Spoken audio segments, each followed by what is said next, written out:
Welcome back, my friends, to AA Recovery Interviews. I'm your host, Howard L., and I'm an alcoholic. Sober since January 1st, 1988, one day at a time. I'm grateful you've joined us. AA Recovery Interviews is the podcast where Alcoholics Anonymous members from around the world share their extraordinary stories of experience, strength, and hope. There are over 160 interviews in this podcast series, all of which you can enjoy on aarecoveryinterviews.com and all podcast apps. On today's episode, my guest, Karen W., shares a chilling story that every long-term alcoholic needs to hear. It's a story about alcoholism's insidious ability to derail 28 years of sobriety into a 7-year relapse that nearly ended in suicide. Karen somehow survived that slip to achieve 3 years of sobriety as of the date of this interview.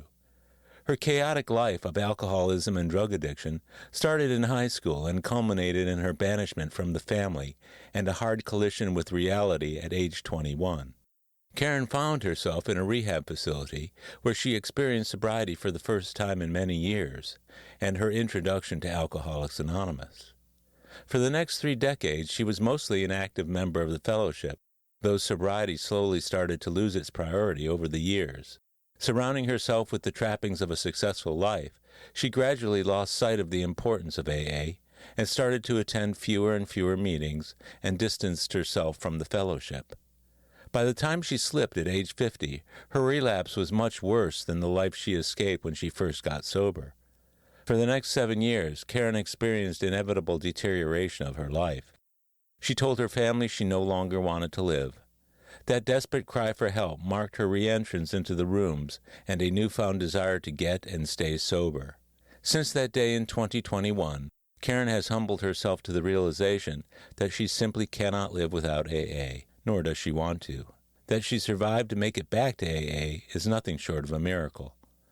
I believe you'll find Karen's story unlike any you've ever heard, especially if you've ever wondered whether long-term sobriety can be sustained with fewer meetings and less involvement in the program. Hers is a story chock full of lessons of how to do and how not to do a strong AA program. So please enjoy the next hour of AA Recovery Interviews with my friend and AA sister, Karen W. I'm Karen, and I'm an alcoholic. Hi, Karen, and that's the correct answer to that question. I am so glad that you're able to do this today. You and I have been going to the same meeting together for a little while now, and I've gotten to hear you share. And as you shared today, it was a very captivating and compelling story. So I wanted to make sure that I had the opportunity to interview you. So many thanks for doing this today. Well, thank you, Howard. I know that you recently came back to Houston. Were you living outside of Houston? In the Woodlands, so I could be closer to work. Now, have you upped your AA participation recently? No, I have 4 days off a week, so I try to go to a meeting, minimum 3, but usually the 4. Mm-hmm. I work every weekend, and I work on Thursdays. I've been blessed by working in a recovery facility as the nurse that I also go to in-house AA meetings. So I understand that you had a certain period of sobriety and you slipped. Can you tell me a little bit about that? It was, I relapsed after 28 years. Yeah. And my husband, who also was in the program, we met in AA and got married. We were having problems, and there were problems all along until it just continually got worse. Mm-hmm. And what happened at 28 years, it's like I don't need to go to meetings. I was very engaged at my church and my relationship with God, and so I quit going. And then things were unraveling. I'm not going to blame the demise of the marriage or him. Karen forgot who she was. Mm-hmm. Mm-hmm. And my go-to to not feel the pain was alcohol. Mm-hmm. Mm-hmm. So that was how many years ago that you relapsed? I relapsed at 28 years, and then I stayed out for 8.5 years. So if I do the math, 39 years. I would have had 39 years. 39 years. And I have about 3.5. What's your sobriety date? It's April 28th, 2021. 2021. Mm-hmm. Wow. So you were out for 8 years. Mm-hmm. You had 28 years prior to that. Mm-hmm. What brought you to AA in the first place? I was 21. Mm-hmm. I started actually using drugs. I was 15 Mm-hmm. and did a lot of drugs, and of course would drink when I could, Mm-hmm. but drugs were easily accessible Yeah. than alcohol. And I had a 6-year complete wildness when everyone in my family, my mother was an RN and retired RN and worked in a treatment center, and they all said, "We're done with you. Huh. You're no longer allowed on our property. Don't call us. You're on your own." This was my mother Your mother. and my father, Yes. and my younger sister was too young, but my older sister also said, "We're done." Huh. So when I was 21, I was doing a lot of cocaine. I think I got down to like 89 pounds. Mm. I was a mess. And I did a lot of drugs with my real father, who provided that for me. That was an interesting dynamic in my nuclear family. Mm-hmm. So when they all said no more, it took an hour for me to call my mom and said, "Okay, I'm ready." So, was there a history of alcoholism or drug addiction in your immediate family or in your extended family? No, I mean, it's just been here recently that my mother, we found out, has been using opioids for many years and is self-medicating with alcohol, especially after my dad died. Yeah. My dad was a heavy drinker, but never saw him drunk, and provided for, I have 2 siblings, for his family. But he would drink every day, usually beer. Mm-hmm. He got dementia from alcoholism, but and then he died last December. But his diagnosis was COVID. COVID. To answer your question, I mean, my grandfather, my mother's father, was an alcoholic, died due to alcoholism. I have a stepbrother who died of alcoholism. My real father is an alcoholic addict. 2 uncles, my mother's twin brothers, died of alcoholism. So yeah, it runs pretty thick. What did you know about alcoholism as you were growing up, from a child until the age at which you might understand what alcoholism was? What did that look like to you as a child? It really, I never saw my grandfather drunk. I loved my grandparents. I spent a lot of time with my grandpa. I didn't, now I know because we had a lot in common. Yeah. Our personalities. My dad, he drank a lot of beer. He would work in a factory, come home, and he farmed. Mm-hmm. So, hard worker. So I didn't really see alcoholism. How was your life as a child? I had a good childhood, but Karen was just irritable, discontent. I bucked heads with my dad, who adopted me when I was 3. Mm-hmm. We usually didn't see eye to eye. And so I never felt like, as we hear in the program, that I was always the outsider looking in. I never felt I was understood or valued at times. And then the biological father situation, he called it when I was 16 and wanted to meet me. That was very confusing to me. And then I found out that he did drugs. I thought, well, I was dabbling a little bit with marijuana, but then he introduced me to many other things. Yeah, that's how I coped. Is he still alive? Yes, he is. And we've come full circle. I love my dad. We've had quite the journey, but it's because of this program and my relationship with God that I have forgiven him. I love him. He is a very self-absorbed individual. He's been in a nursing home for 9 years because of his alcoholism and drug addiction. But if it was up to my dad, he'd still be smoking weed in the nursing home. And actually, he has left the nursing home with one of his buddies. They'll go smoke and come back, and I know who they are. And I said, "Dad, you're going to get kicked out of the nursing home." He laughed and said, "You're the only person I'll allow to talk to me like that." He's quite the character, but very positive for being in a nursing home. So he was your dad from the time you were born until 3? Yes. And then came the stepfather. Mm-hmm. Who adopted me and my older sister. Yeah. Mm-hmm. When you were a kid, how did you cope with some of the feelings that you had? Anger. Yeah. Push people away. Yeah. Mm-hmm. How did that manifest itself? Until I found an outlet to numb the anger, disappointment, frustration. That's a lot to deal with when you're a kid, isn't it? It was.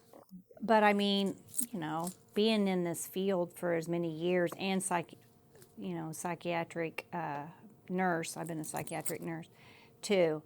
So many people have it. Yeah. That's one of the things I've noticed in doing the podcast is the variety. I came from an extraordinarily dysfunctional home with mental illness that runs deep within both sides of the family.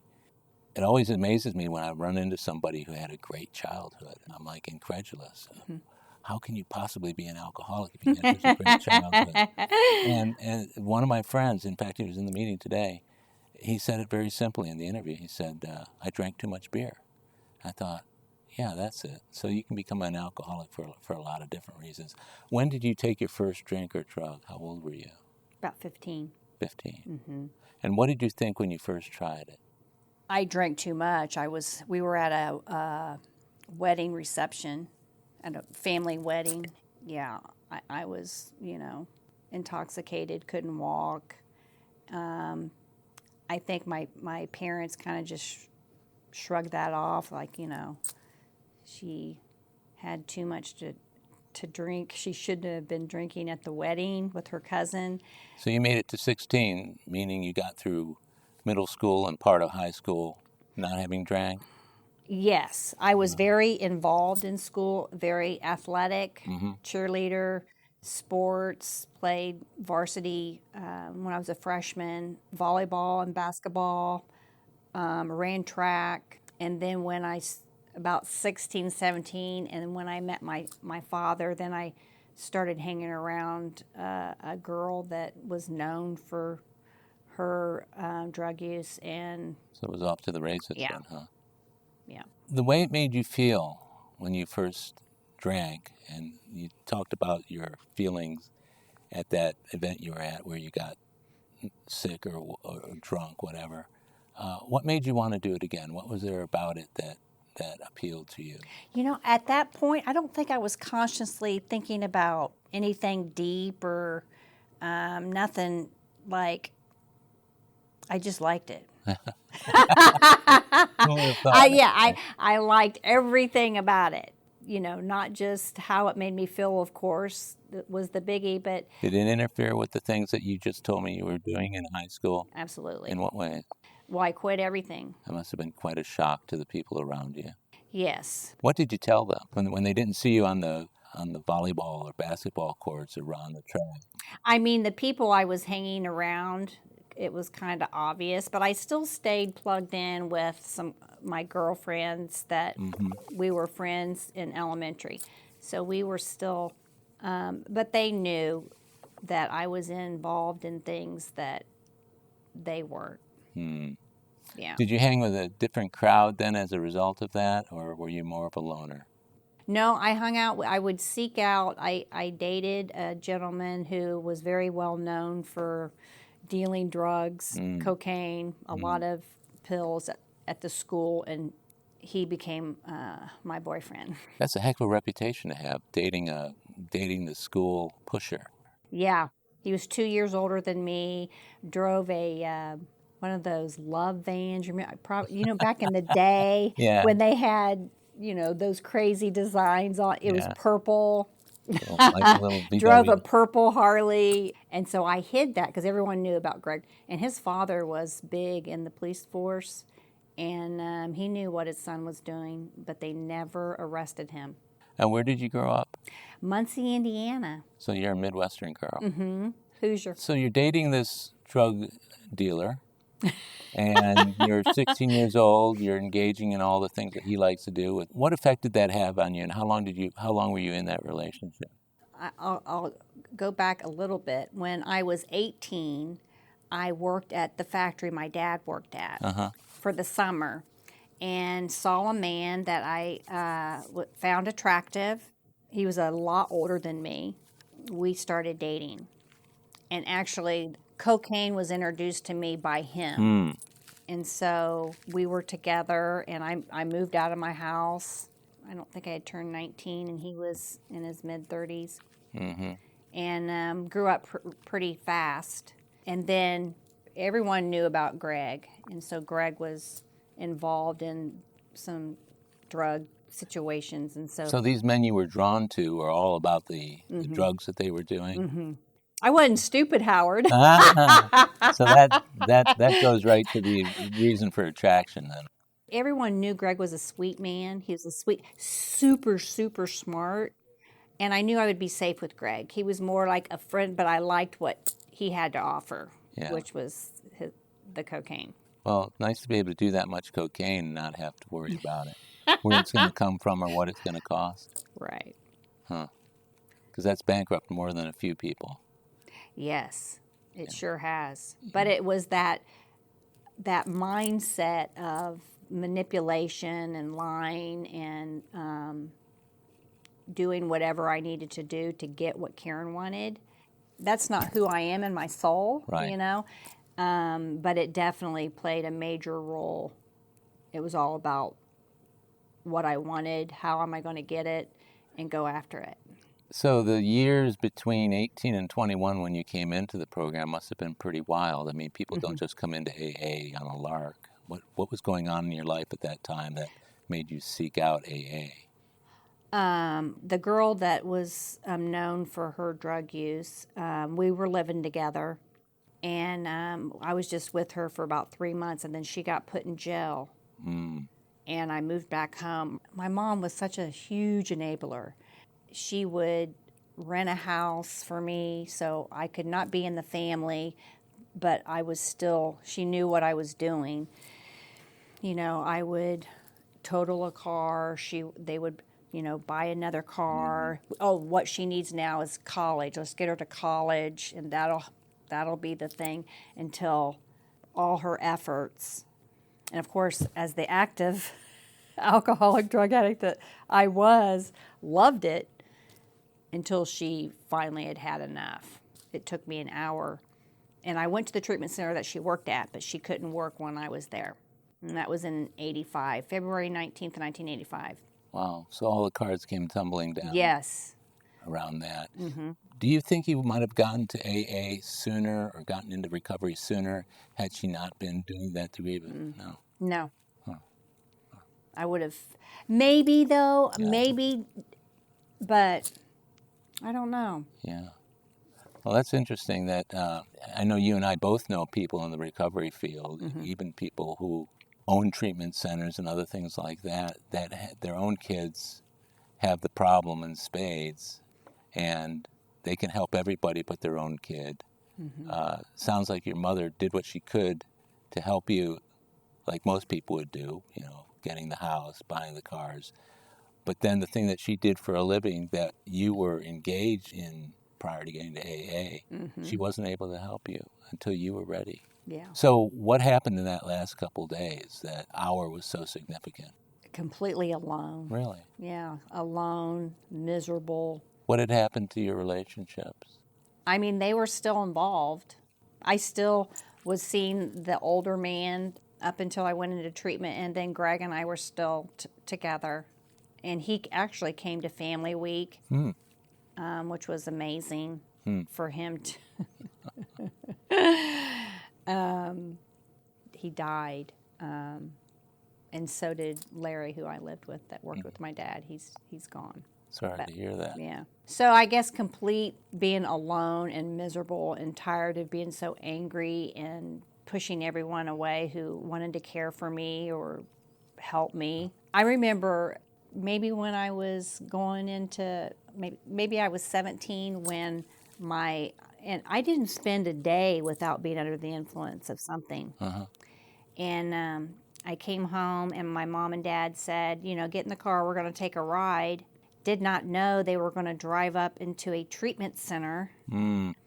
And I was so angry, Howard. And the counselor said, she is not even close to being ready. It would be a waste of your money, insurance, she's not ready. You were ambushed, but you were ambushed to a facility that was maybe honest enough to tell your folks, don't waste your money. Yeah. Because most treatment centers would say, great, we'll take her. Or if they want to leave, and I get a little bit of that. They're not ready. What did you know about what your mother was doing for a living that might have influenced you in any way, good or bad? Or were you just oblivious to what she was going on? No, I wasn't oblivious. I knew she would stick pamphlets in my room. I knew what she did, but I was just something that I did not want. I couldn't imagine my life without alcohol or drugs. So that final day... I remember when my mom finally had said, we're done until you seek help. We don't want you to call or come to the house. You're on your own. I picked up the phone and called my sister because I had a pile of laundry, and I said, hey, Laura, can you help me with my laundry? Can you take me to the laundromat? And she, same thing, don't call here, we're done. That must have been a pretty lonely feeling. It was. Wow. It was. And the girlfriend I lived with, she was done with me. I had stolen drugs from her, and she was not, we weren't even speaking. She would throw me a note. I was so young, very unhappy. You were 21 at this time? Mm-hmm. So did you go to treatment initially and then go through into AA, or did you go straight into AA? No, so I was there 33 days, then I did aftercare, and then one of the counselors said, you're kind of a relapse material, so I want you to do this relapse group for, I don't know, the time frame that was involved, but I was committed. I did it all. And I remember my dad going with me to not my real dad, the dad who raised me is my father. Right. He would go to the groups with me, and we were trying to, kindle a relationship. And so I saw my family, if I was willing to do my part, they were with me 200%. So how would you rate your experience in treatment for the 33 days and then the IOP? I loved it. You did? Mm-hmm. Yeah, it was like it opened a whole new, I was with people who understood me. We thought alike. Mm-hmm. I felt, I was at home. Your expectations while you were in treatment, sometimes the way those expectations are fulfilled portend what is coming down the road, in that I'm in a treatment center, they'll get me well, I'll get out of here, I won't have any problems with alcohol or drugs after, or I'll be cured, everything will be taken care of. And then insurance runs out, so long. That wasn't me. I was totally engaged, loved AA. They had AA meetings in the facility? Mm-hmm. It was just the patients, but it was still an AA meeting. We did 1 through 5, the best we could. I had, and my real father came to Family Week. Was he still using at that point? Oh, yeah. I wanted to ask you about that because when I went to my older sister's Family Week 37 years ago, she was in for a cocaine addiction at a facility where she was supposed to say 30, but they kept her for 90 days, one of those sort of things. And I was very resistant to going until they told me that my sister's life depended on it. This was about 3 months before I got sober. But I went, and it was the very first time anybody ever confronted me on my alcoholism was when I was there. It wasn't something I thought of until somebody else pointed it out to me. And up to that point, of course, I'd been in all kinds of denial about it, but just that brief encounter with people who knew what I was really doing and called it as they saw it, made all the difference in the world. Sounds like that's the kind of environment you were in. Our Family Week, I think, my sisters, Greg, both fathers, my mother, and we couldn't speak for 3 days. Oh, they put you on the silent thing? Mm-hmm. And they just boom, boom, boom. And I remember, all of us feel, wounded soldiers going back to the floor and then going back at it again. But the first day, he didn't think my real dad would come.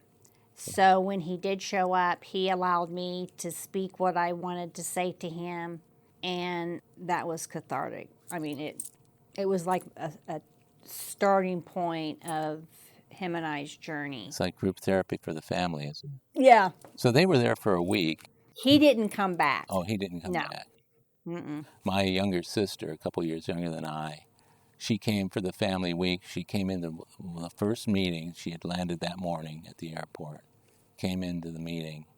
Within 15 minutes, she got up and left and went back to Colorado. She said, "You guys are all crazy," and she got up and left. They asked her one too many questions about her own isms, and so she ended up leaving. So you had AA inside. Yes. What did you know about, or what did you learn about AA as you were getting ready to go out back into the outside world from the treatment center that would have made it a little easier or made it harder for you to get the program? Well, it was exposed to us. The steps were exposed, meetings. I mean, it was grounded in recovery, a 12-step AA or NA.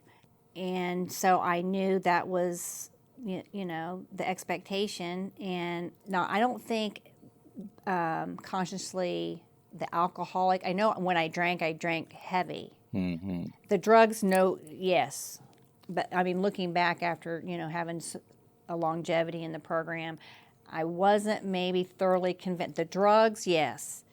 But let's just try this alcohol thing. So there was a shred of hope somewhere along the way that you'd completely resigned to the drug usage, but maybe there's a chance that that's really what it was and not alcohol. Is that that kind of, Yeah. Yeah. It's this complete insane thought, but it was like, you know, who doesn't party at 21? Yeah, that's a heck of an age to get sober Yeah. because you miss so much in your 20s. Yeah. So The bad stuff, though, let's say, right? I wasn't convinced until I was, Until you were.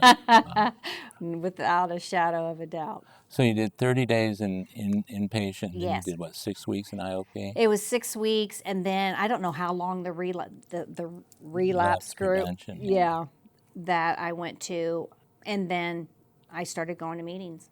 So you started after that, or had you started right when you got out of treatment? I don't remember. I just know that, I mean, right away, probably because I wanted to. I loved going. I loved being around other alcoholics and drug addicts. So I didn't have afraid to go, or I felt like I wouldn't fit in, or I was struggling with my disease. I knew. Yeah.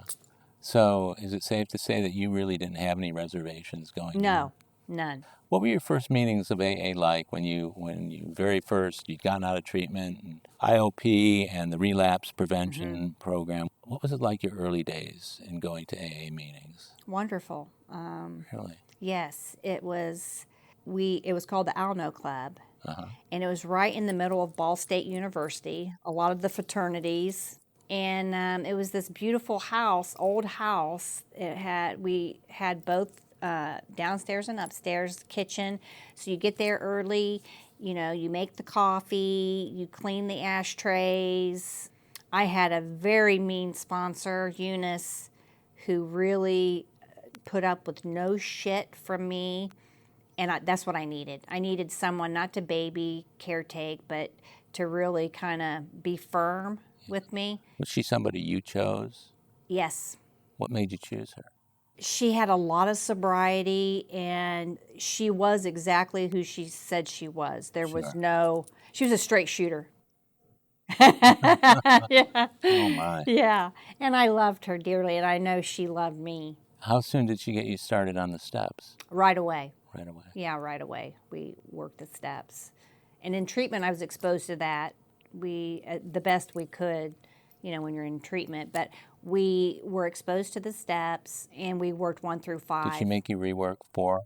Oh, yes. I reworked all of them with Eunice. Yeah. When you were new in AA, you have Eunice taking you through the steps. How was your fellowship in the Alano Club you were in? Beautiful. Had a lot of people my age.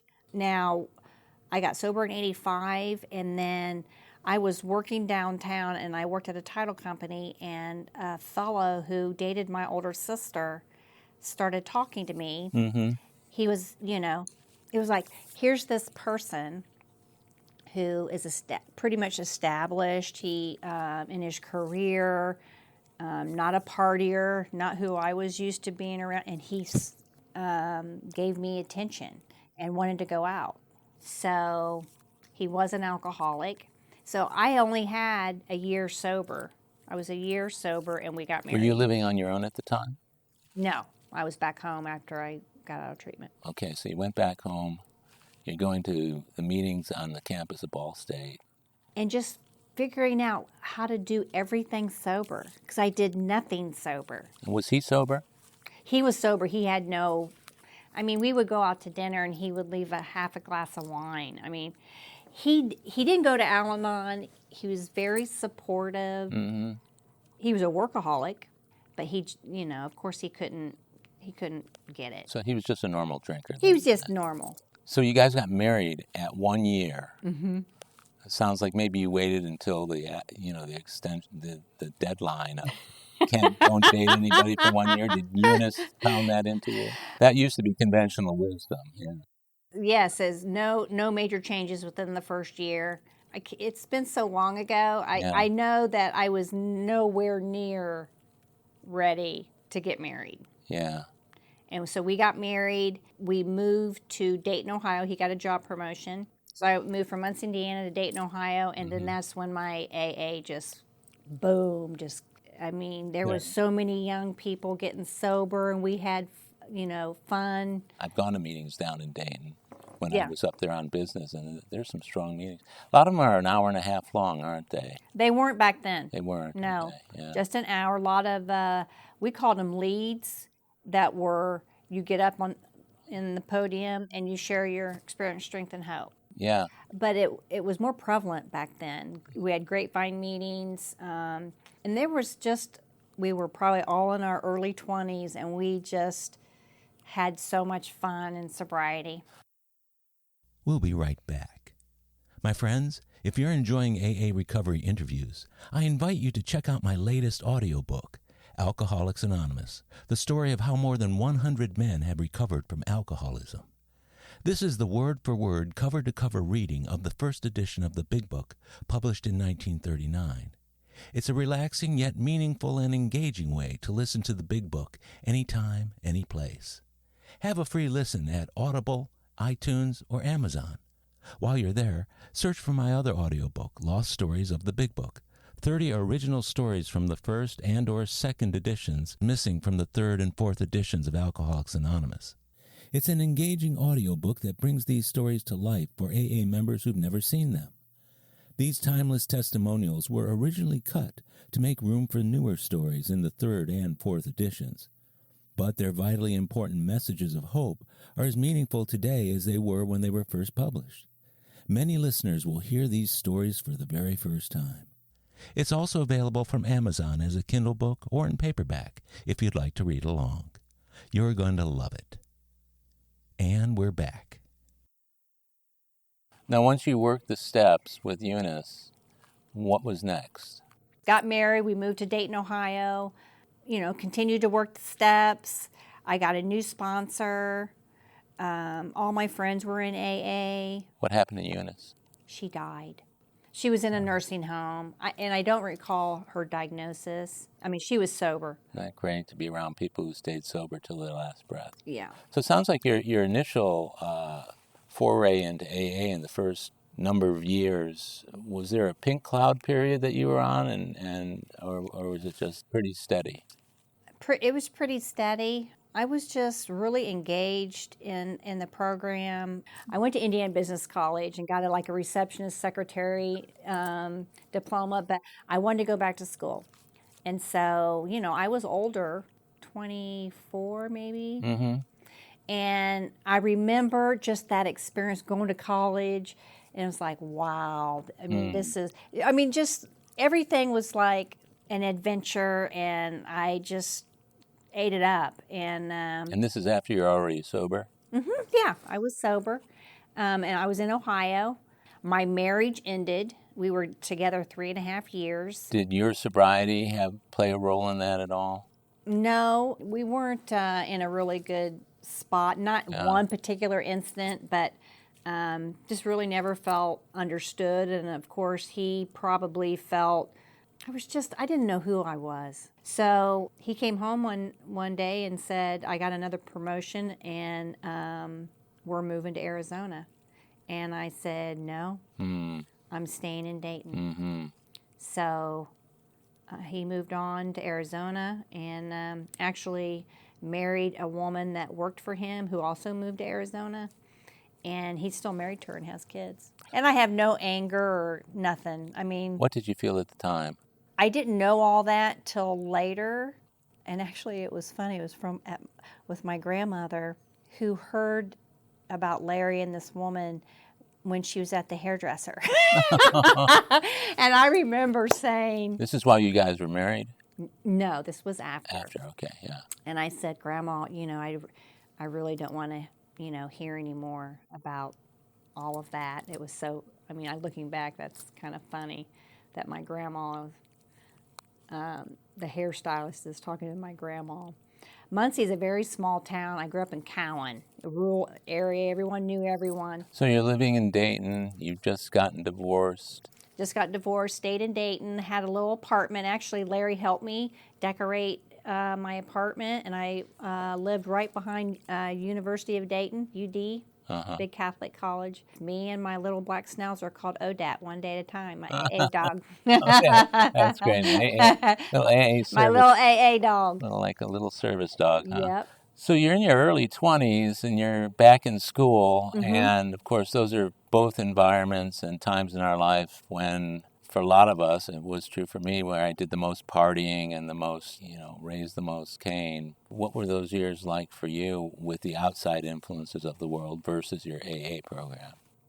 Well, I entered the mental health program, and it was kind of like doing psychotherapy for 9 months. It was called group dynamics, and really getting into your own issues and so forth. And I remember when I started the program, one of the guidance counselors said, a lot of couples will end up in divorce in this program. I went home. I remember telling Larry, "You'll never believe what this lady said." So, anyways, the divorce, staying in Dayton, my mother wanted me to move back home, and I knew I couldn't stay sober. Sure. And I've been away from my family ever since I've not lived in Muncie. That's an important realization to have, though, that you can't go home again. No. I had everything I needed. I had AA, I had my friends, and I was going to get through college. So you got through college, and you're on your own with ODAT, in a little nice little apartment. My little dog. Yeah. How many years into sobriety is this?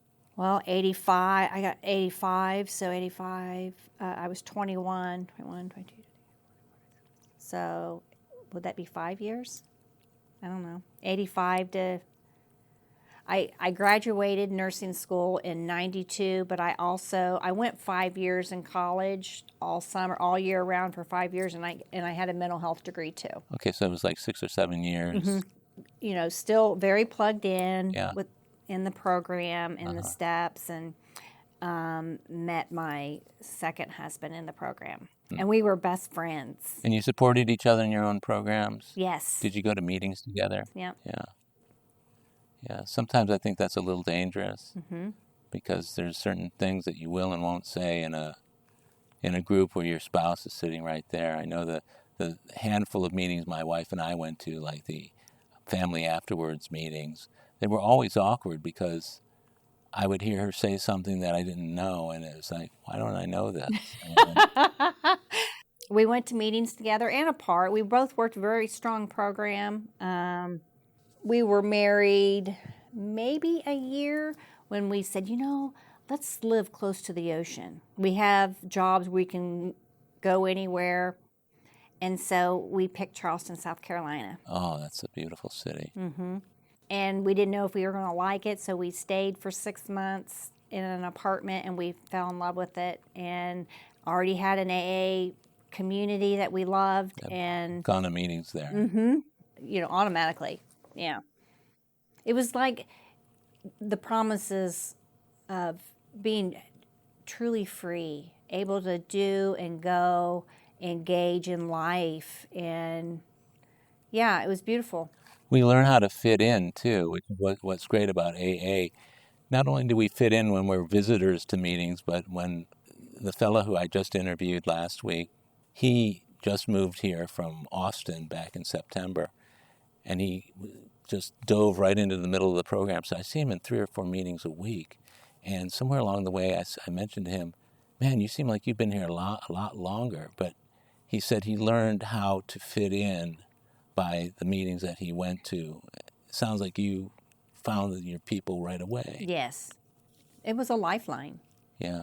Being young and finding friends that thought like I thought. We supported. I went through some hardships and, stayed sober in those early years. Of course, moving is a stressful thing. Leaving a group of people that you got really close to is a hard thing to do. So you get to Charleston, you plug right in. He plugs in at the same time. Yes, so he plugged in, and he traveled a lot, so I was, home a lot by myself. Not initially, but he just kept climbing the corporate ladder. It was never enough. But when we first moved there, I didn't get pregnant right away. We waited. I was 34 when I had Emmy. Loved my nursing job. I traveled with doctors in Charleston. They specialized in respiratory and sleep apnea. Just loved my career, my job. Nursing and physicians in Charleston is so different than here.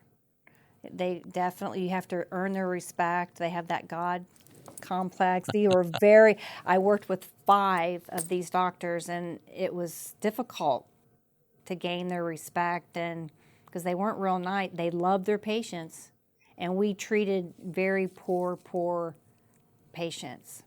Payment would be a bag of pecans. How did you find your AA program showing up in your day-to-day work, or what you had learned from AA, or the changes that it had made to your life? How did you see those showing up? By serving. I think nursing, it's that knack that we are there to care and serve, and the service part of it is very strong. Very strong, and I think it was a lifesaver in so many ways. I would, if I'm going through whatever, the minute I hit that door, it's not about caring anymore. Now, if you had still been drinking, could you have seen how the environment you were in would create a larger desire to drink? Well, I did when I relapsed after having. Yeah, that's right. You did. You had the relapse, so we know what Yes. we know what happened. And I did. I was one of those going into work, not under the influence, but I would. I worked in the Woodlands, a outpatient PHP program, and I was the nurse. I had the lab, did all the drug screens. The first thing I would do, I would come in, do my breathalyzer, and I would 0.18, 0.15, and it would freak out and go in my office and try to eat, drink coffee. Now, this is after you'd relapsed. Yes. Yeah. There's a lot of time between when you got sober, working the program, got divorced, to 29 years. You mentioned earlier about you always went to a lot of meetings. Until I quit. Until you quit. Mm-hmm. When did that decline start to occur? I got very involved in my church, and I thought, well, I have support here, and I don't need to go to AA. And so I quit going to meetings. How long before you actually slipped did that thinking begin?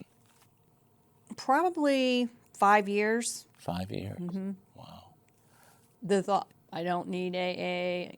I have, I was very involved with my girls and taking care of the family. Like I said, Peter was gone a lot. What was lacking in your AA program that might have pushed you a little bit towards other things outside of AA? At the time, I didn't think it was a big deal. Even though that's what you hear, people quit going to meetings. But, I said, that's not going to happen to me. So for 5 years, No, I was out there there was an 8-year span. for 5 years before you slipped. Yeah, I had support. I had friends. None of them were in AA. They were at my church, thought I was fine. But I really, our marriage had some issues. I wasn't fine. So you had enough of the triggers in your life to have created the slip eventually. Yeah, being isolative with the community that could have helped me, I didn't need that. I was going to do it Karen's way until we all know where that goes. What was that like sitting in meetings during that 5-year period? Were you starting to zone out of AA, or were you just more interested in everything but AA at that point? I think I was interested in everything but AA. We had moved from Charleston back to Dayton, and so for 10 years, the girls were around cousins and grandparents, and it was still really good, our family life, even though, I didn't think I needed AA. So when you went back to Dayton, this is a place that you had been in before, and you were in the recovery community. You were in AA. Did the nature of those relationships change as a result of you being gone and then coming back? I think I quit going when we came back. Yeah. So I quit. I didn't need the program. My kids were little. Like Hannah was 3 months old and Emmy was 3 years. They're 3 years apart. So I had a toddler and a baby, and Plenty of reasons for not going to meetings. yeah. Were you sponsoring women at this time? I sponsored a lot of women in Charleston. Yeah. So once you left town, It was gradual. it was gradual. And then you got to Dayton and decided not to be involved in AA. The process was gradual. It was insidious, really. I don't really recall one particular thing. Right. It was just... But it's starting to unfold Yeah. on you as you got closer to that slip. Yeah. Everybody's story is unique, but yours is so important for people to hear because from time to time we do see people with long-term sobriety slip and go out. And almost universally, the thing that they say is they stopped going to meetings or their meeting making wasn't up to par. And I think what I struggled with in the beginning when I went into treatment April 2021, I was such a mess, Howard. It was the alcoholism. The alcohol kicked me into I didn't want to live anymore. And I was going through DTs, didn't have a seizure, but that was coming. Working, I was working night shift in a psychiatric facility. I would get off and, drink in the morning till I knew I needed to stop if I had to go back in that night. And I would start going through withdrawals probably around 10 o'clock at night. Yeah. With hypertension, the tremors. And this is all happening during that 7-year period that you were out there. Yeah. Yeah. It sounds to me like you had convinced yourself you didn't really need AA anymore. When you first slipped, were you surprised? Or what was your feeling when you first slipped? Did you say, oh, I've drank or I've used drugs? Or was it more of a gradual thing? It was very gradual. I didn't start drinking alcohol until we moved to the Woodlands. Okay. So we lived in Burleson, Texas. We moved from Charleston to Dayton. Peter would work for 3 or 4 years and get another promotion, and we would move. And then from Dayton to Texas. And we went to, we were in Burleson, Texas. And my daughter, my oldest, was a freshman in high school, and my youngest was in intermediate school. And it was just like a shock to a very diverse culture compared to what my girls, where we lived in Dayton. We lived in Bellbrook, Ohio. So I saw that my youngest, who's very shy, she was, having some difficult. So I kind of dabbled in when I would go to the doctor. Initially, I think when I first had Phenergan with codeine, it's like, ooh, okay, that felt good. And then then faking my neck or knee injury or sinus infection to get, opioid. So you got drawn into or drawn back to addiction and away from AA by the opiates and the other drugs that you were taking? Yeah. And then was alcohol following that up, or is that concurrent? No, alcohol didn't play until we were going through our divorce. And then that's when we moved from Burleson, Texas, and things were still, I was smoking marijuana. Yeah. But I mean, nothing crazy, nothing out of control, hiding it until we moved from Burleson to the Woodlands. And the Woodlands our marriage was done, and I was falling apart. So this was how many years into that 7-year? Well, I got sober in 21, so I don't know the year. Yeah.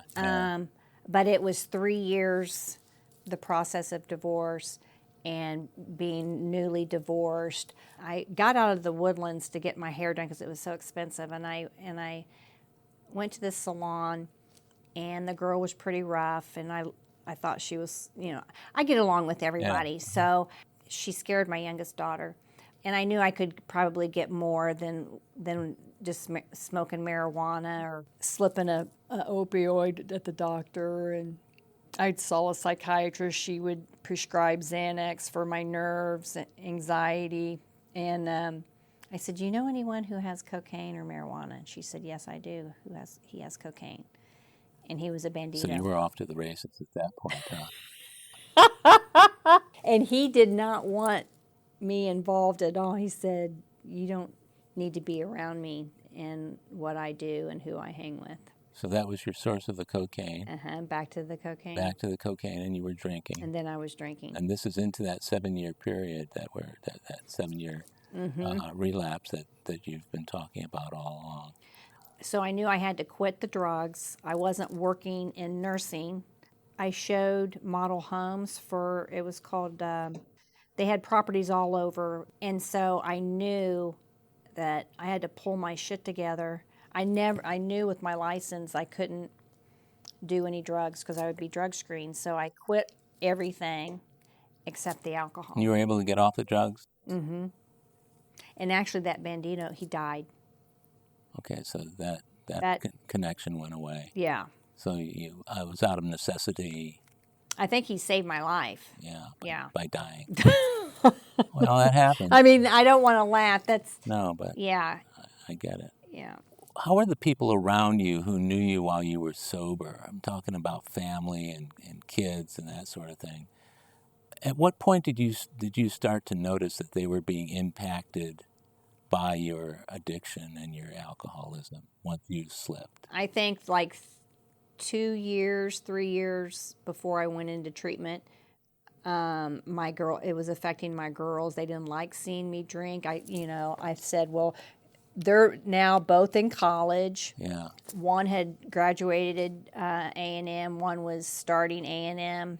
And so I thought, I've raised you girls sober, and now it's my turn. I'm going to do what Karen wants to do. Does that strike you as selfish looking back? It was very selfish. It was very selfish. Like I wasn't hurting anyone. I lived alone.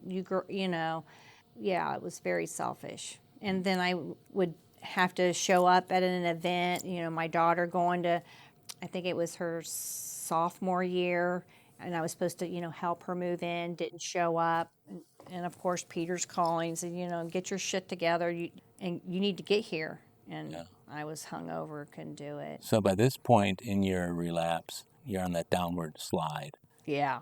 If I didn't drink, I was going through withdrawal, and actually went to the hospital one time while I was at work. I thought I was having a heart attack, and my supervisor, my blood pressure was like 210 over 100, and she said, "You look like shit. I think you're having a heart attack."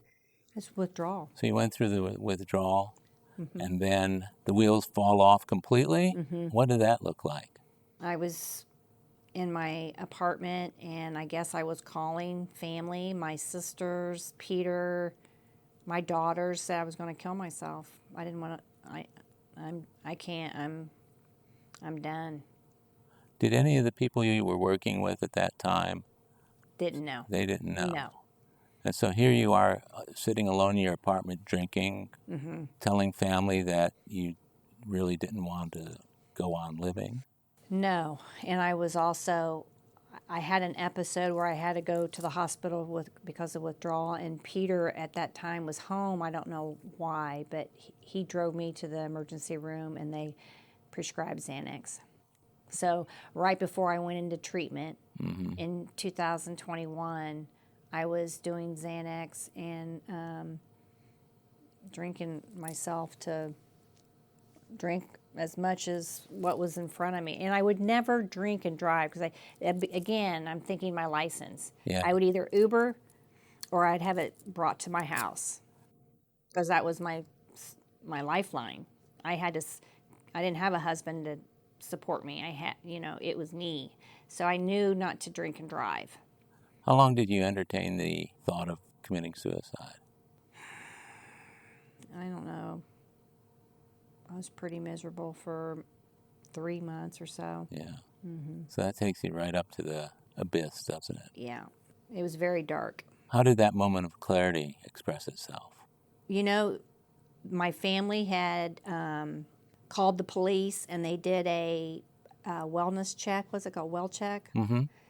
And, of course, I was drunk. And he said, we got a call. We're just checking, are you okay? And I said, well, wait a minute. My dog is outside. I need to let her in. And she's a great big Doberman. And they were scared. And they said, everything's good here. Oh, no. And they left right away. Yeah? Yeah, my precious girl. Did that snap you into some kind of realization? No, Peter was home and he said, you're going. You need help. And him and the girls found a treatment center in Austin. And I was oblivious. I was doing Xanax. I was drinking. I don't really recall the drive there. My daughters took me. Were you resistant? Yes, I was too drunk. I didn't know what was going on. And then I remember I was drinking on the way there and then waking up the next morning thinking, am I at a resort? They had a pool and there was a fountain. Isn't that ironic how people go from total despair in the streets into a place that looks like a resort to get sober? Yeah. Oh, my gosh. Until it hit me. So you were there and For 30 days. 30 days. Mm-hmm. So you knew the drill. Yeah, I knew the drill. And I think what's important, Howard, that I want to say, people who have a long time, who've worked a program, and you've been given this beautiful life, and it was my choice, obviously bad choices that landed me in a place I never want to go back, was way worse than when I was 21, very much so. It feels really strange coming back in because your ego, pride, I wasn't a newcomer. I knew what I needed to do, but I just felt kind of wonky for a while, that first year, and just had a damn good sponsor, and we just plugged into the steps, and, it doesn't matter, Karen, how you feel, just show up. Show up and sit down. Well, and the cool thing about it, when I first met you and saw you and heard you share, the thing that struck me most was your story and the humility that was expressed in it, if that makes sense. You just, something about somebody who had so much sobriety and then such a terrible slip, coming back in 3 years ago and being willing to talk about it, being willing to admit it.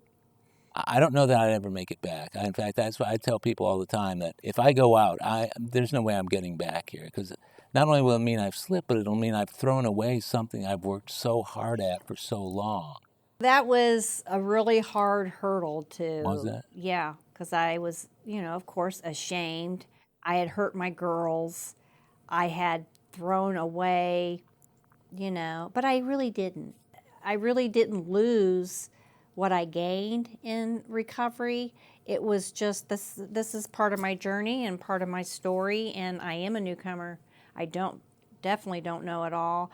I never want to think that I don't need AA again. I know how that feeling and that denial and lies we tell ourselves. daily reprieve. What can I do today that may not look like yesterday? Maybe I need to go to 2 meetings. Maybe I need to pray more or just serve in some capacity. I just have a fresh new approach, perspective, what we heard today about what I need to do and what I don't need to do. I have this elephant, it's a mommy and a baby by my door that says, remember who you are. It's a great thing to be thinking about on a daily basis. Yes. And the story that you have to share is so, so important, because people with double-digit, well into their 20s or 30s years of sobriety, it's so easy to think, well, maybe that's enough. Maybe that's enough. Maybe I finally arrived. Maybe I don't need as many meetings. And then, especially when people are saying stuff like, you still going to meetings? I mean, come on. And it's very insidious, the denial and the stinking thinking. It was very subtle in the very beginning. Has any of that resurfaced during your most recent sobriety? Well, my sponsor in the Woodlands, we worked the steps. We did a lot of work on my divorce. I still was on him, but we kept trudging on, and then all of the ladies that she sponsored, we met at her house every other week to improve on our spiritual condition. It wasn't just to show up and unload about anything or everything. It was very specific on what are we doing today to help live in the solution. Sounds like a great approach, especially for somebody who's coming back. Yeah. I forget how long she's been sober, but a long time. And I really, love her. And then a really strong program in the Woodlands and friends. And then I was commuting an hour and a half to work. And I don't believe I did that for a whole year. And then I thought, I gotta, I lived in a house because of my dog. And when she passed 2 years ago, and I rented houses because no apartment complex would rent to me with the Doberman. So when she's gone, I thought, it's just me. And so my house, I would rent houses, and now from a 3-bedroom house, now I'm in a 1-bedroom apartment in Montrose, closer to work. And I love it, Howard. I thought, how did I live in the Woodlands? I just love my life. It's not perfect. I'm having some issues at work that isn't going real well. But again, what helps me at work, and when you're dealing with administrative and things that are happening, I help another alcoholic. Well, it sounds to me, too, like you've been able to establish a real good separation of the work you do from the recovery you do. Right. Sometimes people get a little bit conflated with those things. Yeah. I can see how dangerous that would be to think, oh, I've listened to so many people today talk about their problems. I don't want to go to an AA meeting and listen to the other people's problems. But, I sponsor people who've expressed that sort of thing to me in the past, and driving home the idea that AA is not your job and your job is not AA. Yeah. If anything, the promises that you get in the program you can demonstrate in other parts of your life, but there's nothing in your work life that is going to take the place of AA. So No. So get over it. And I think, too, it's important. I think you have to work harder at yourself in that arena with, it can be dark, and even the staff. They may be in recovery, but they don't work a program. And to step back and say, okay, what's Karen need to do to take care of Karen when she's at work and when she's not at work? Yeah. Sounds to me from this interview and also from listening to you in meetings that you've been able to accomplish that. And, I see a real joy in your eyes when I see you come into this meeting. And to me, that says a lot. And like I said, I can see the gratitude in your countenance right now. And I just love that about you. And I think it's a great thing to make sure that if you don't go to meetings for any other reason than to share that, when your life is that good, you better be sitting your ass in a meeting, because other people need to see what that looks like. Because I think there's just a natural tendency. Our lives start going bad. It almost seems counterintuitive. Your life's going so badly, you need to go to AA. It's the last house on the block. But wait a second. Your life is going so good. Why would you go back to the thing that you used because it was so bad? So it's an important thing. Is there anything else that you'd like to add before we wrap up about your last 3 years of sobriety? being humbled. I always need help. And to say I don't know, and can you help me? The program has taught me that. And if I'm at right level and know in my soul that I'm never alone unless I choose to be, but God's always with me, even when I shut Him out. He's always there. And if people are struggling and they're in the program, just keep moving. Don't pull the van over in the ditch and wallow, in self-pity or whatever the emotion is. Just, get back in the car and you keep moving and doing the next right thing, and it'll pass. That's a beautiful way to think about it. And what's interesting is we didn't talk about God all that much in the last hour and 20 minutes, but so much of your story and so much of what happened to you is infused with God. Yes. That it's a great demonstration of His working in another individual's life. Yes. So I see that. I know the people around you and in the meeting see that, and it's the humility comes forth as well. So I'm so glad that you were able to do this today. I love you, and I appreciate your being here. Thank you. I love you. Thank you, Howard. Well, my friends, that's it for today's episode of AA Recovery Interviews. I want to thank my guest, Karen W., for sharing her story, and thank you for tuning in. If you've enjoyed the interviews in this podcast series, will you do a little service work by spreading the word about this rich and meaningful listening experience? This show is another helping hand of AA we can all extend to alcoholics everywhere. AA Recovery Interviews is available on Apple Podcasts, Spotify, YouTube Music, and all other podcast providers. Or visit our website, aarecoveryinterviews.com, where you can listen to every episode of AA Recovery Interviews. If you want to contact me directly with any comments or suggestions, simply email Howard at aarecoveryinterviews.com. Please also take a minute to leave a rating and review on Apple Podcasts. By the way, this podcast strictly adheres to AA's 12 traditions and all General Service Office guidelines for safeguarding anonymity online. I pay all production costs, and no one receives financial gain from the show.